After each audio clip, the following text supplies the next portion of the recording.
Ladies and gentlemen, economically, Europe is doing very poorly. So they have many problems, and they said they're way bigger than just the shallow recession that they're in. So the Eurozone appears to be in the middle of another recession, but worries about whether definitive growth figures due early next year will have a plus or minus in front of things that are missing.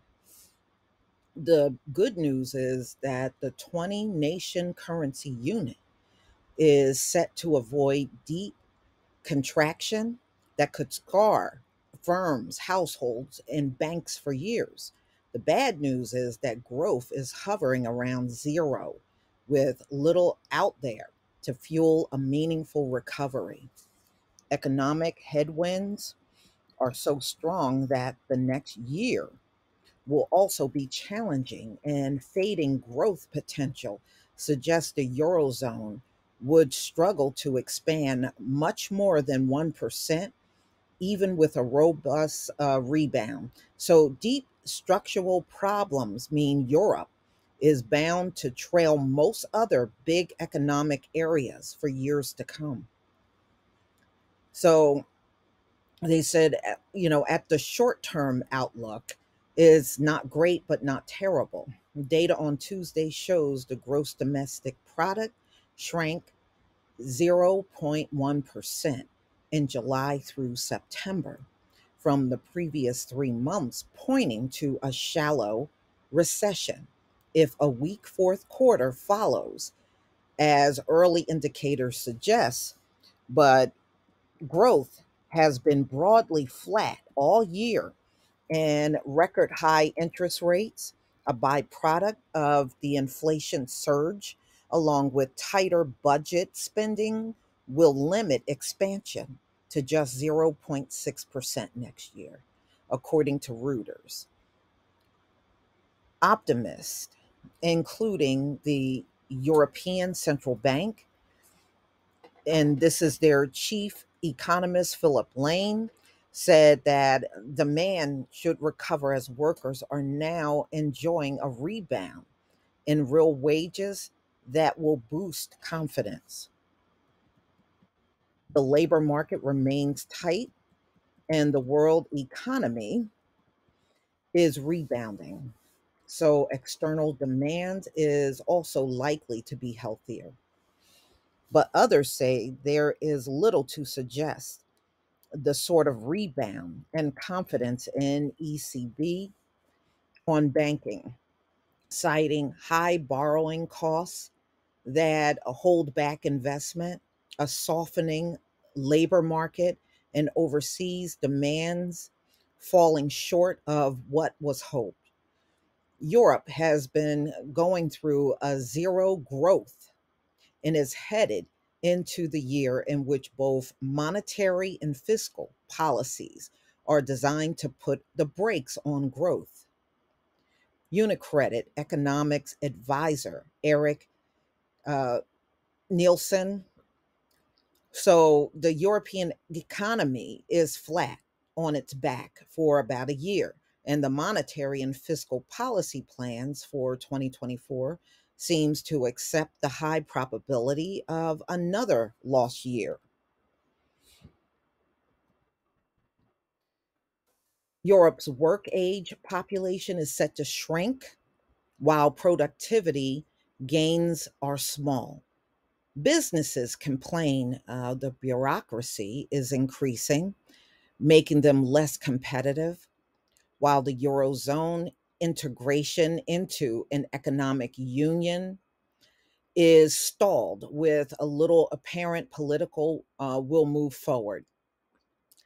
So the European Commission now puts the bloc potential growth at less than 1.5%, shrink to 1.2%, by 2027, a decline of 2% to 2.5% at the turn of the century, mainly due to demographic shifts and weak, efficient gains.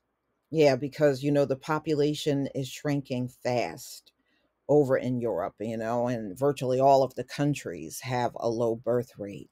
Many countries where they were in the 1990s, they are behind that now. There's not been progress, there has been regress. Over time, various types of reforms have been canceled, various types of reforms have unwound. This is an avoidable own goal. So, potential growth in the United States is meanwhile seen at around 1.8% and holding steady. The drop in Europe's work age population could also come with a quirk. A quirk. Fear it will be difficult to hire in future. Firms are now hanging on to workers, creating even more labor market tightness, potentially fueling wage growth and weakening productivity. A structural shortage of qualified laborers, aggravated by the demographic transition and skill mismatch, is prompting companies to hoard labor despite rising costs, pressure, and economic uncertainty. Germany appears to be the biggest drag. Its energy intensive heavy industry rely on external demand for growth, leaving it poorly prepared for the new realities of expensive energy and trade tensions. The potential growth rate for Europe's largest economy is now below 1%. European governments are meanwhile struggling to reach the consensus on bigger questions that will help shape the future. These include the role of migration should play in alleviating labor shortages. So they're talking about bringing a bunch of immigrants over there, where they can't fill in the gaps themselves, bring the immigrants over. And I'm telling y'all, immigrants is not the answer. It's not. It's not going to solve what's going on with these folks. So anyway, whether to form a true banking union and if they should use centralized spending to tackle issues across 27 nation block. So rather than being satisfied with growth rates around 1.2% on average, let's be more ambitious. Well, all I got to say is, the last few articles I've seen on Europe, they are struggling over there, y'all. They're not doing well at all. And you think these folks are trying to flood the country with these immigrants because they're not growing in their groups. It's even worse over there in Europe. They got so many migrants and immigrants flooding in over there, and they're still struggling. Just always notice that. They got all these immigrants, and the country is still struggling. Or countries, I should say, over there in Europe. But y'all, please tell me what you think about this video. Please leave your comment and subscribe. Don't forget to hit on the notification bell, and I'll see you on the next video. Peace, family.